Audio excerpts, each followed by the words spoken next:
अध्यक्ष महोदय, उनका नाम मालूम हो तो बता दिया, शुरू से आसानी हो जाएगी। आवाज मैं बात को आगे नहीं बढ़ाऊंगा अध्यक्ष महोदय। और मुझे खुशी है कि अध्यक्ष ऐसे हमारे बने हैं कि अब जब कभी विदेश यात्रा होगी तो भूलेंगे नहीं हम लोगों को। ये ना करना कि राइट वालों को बिठा करके ले जाएं आप।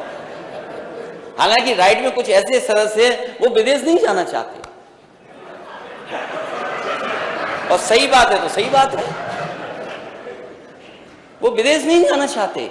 और ये बात मैं इसलिए कह रहा हूं अध्यक्ष महोदय, उनका नाम मालूम हो तो बता दिया, शुरू से आसानी हो जाएगी। आवाज मैं बात को आगे नहीं बढ़ाऊंगा अध्यक्ष महोदय।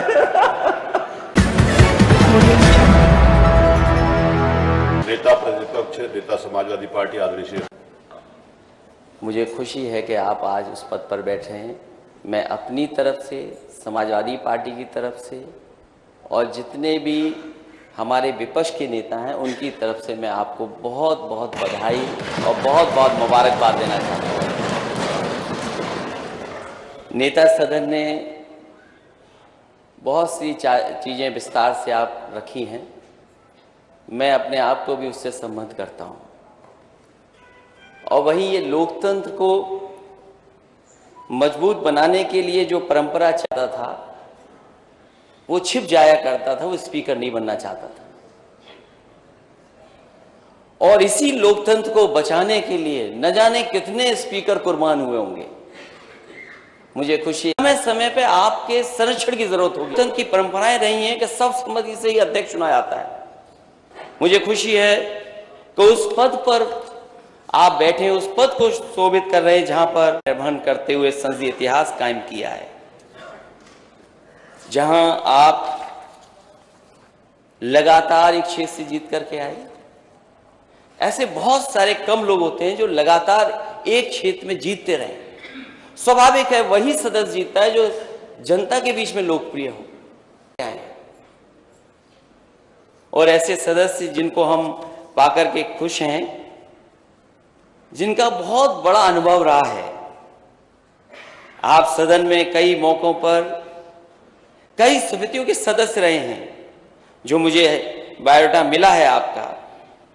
इस सदन की याचिका समिति के, विधान पुस्तकालय समिति के सदस्य रहे आप, संसदीय शोध संदर्भ एवं अध्ययन समिति में रहे, प्रतिनिधित्व विधायन समिति में रहे आप, लोक लेखा समिति, प्राक्कलन समिति, नियम समिति, प्रश्न एवं संदर्भ समिति के साथ साथ उत्तर प्रदेश सरकार में आप अपनी ड्यूटी निभाते हुए, क्योंकि बहुत बड़ी जिम्मेदारी स्पीकर की ड्यूटी है, जिम्मेदारी बड़ी है, क्योंकि उन्हें हम अब आपको उन्होंने छोड़ दिया है।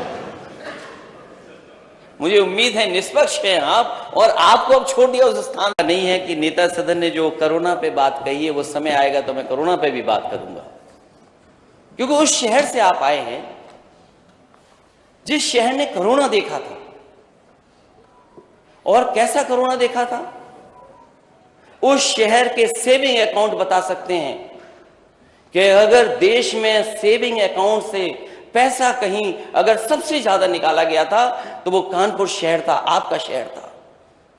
इसलिए वो बहस का समय नहीं है अभी तो केवल हम इतना कहना चाहते हैं विपक्ष के होने के नाते कि समय समय पे आपके संरक्षण की जरूरत पड़ेगी, और जितना आप विपक्ष को मौका देंगे उतना लोकतंत्र मजबूत होगा।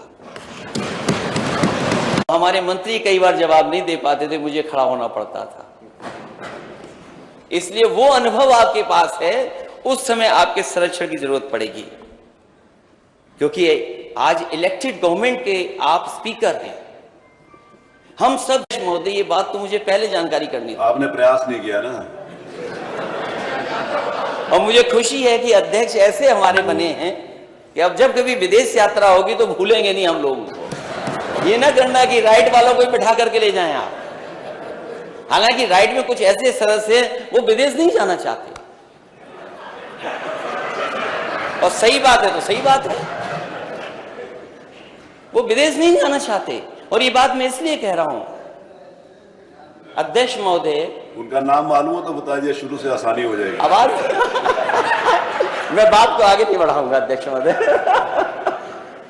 मैं इस बात को इसलिए कह रहा हूं कि विदेश जाने का कुछ लाभ भी है। मैं उन लाभों की बात नहीं कर रहा हूं जो कभी कभी कुछ लोग उठाते हैं सवाल। ये जो एक्सप्रेस वे की बात नेता सदन कह रहे थे, मैं यकीन से अध्यक्ष जी कह सकता हूं, अगर मैं विदेश नहीं गया होता तो शायद देश का सबसे अच्छा एक्सप्रेस वे नहीं बना पाता,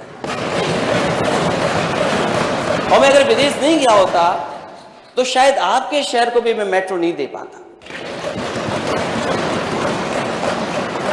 और जब मैंने विदेश की बड़ी बड़ी इमारतें देखी, आज तो हम ये जो इमारत जिसमें बैठी है ब्रिटिश जमाने की है, ये हमारी आपकी नहीं बनाई हुई है, किस जमाने में बनी थी। और मुझे खुशी है इस बात की कि चाहे हमने ब्रिटिश परंपरा को निभाया हो, आप अध्यक्ष जी आप उस पद पर हैं, हम आपसे बहस नहीं करेंगे, क्योंकि सच्चाई आप भी जानते हो, सच्चाई मैं भी जानता हूं। और जो सदस्य बोल रहे हैं, अध्यक्ष जी इनको कमरे में आकर बुला करके बता देना।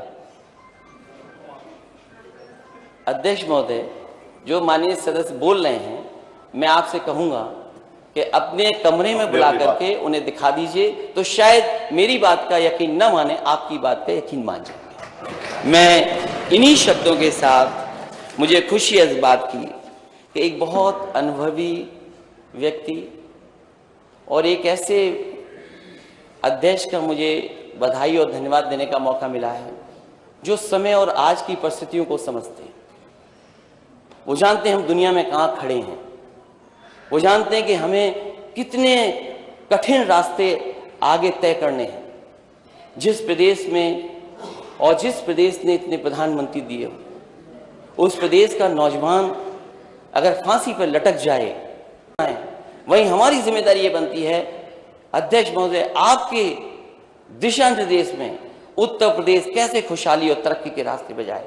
मैं आपको बधाई देता हूं, मुबारकबाद देता हूं, एक ऐसे अध्यक्ष को पाया है जो हंसमुख है, जो हम जैसा ही हंसता है।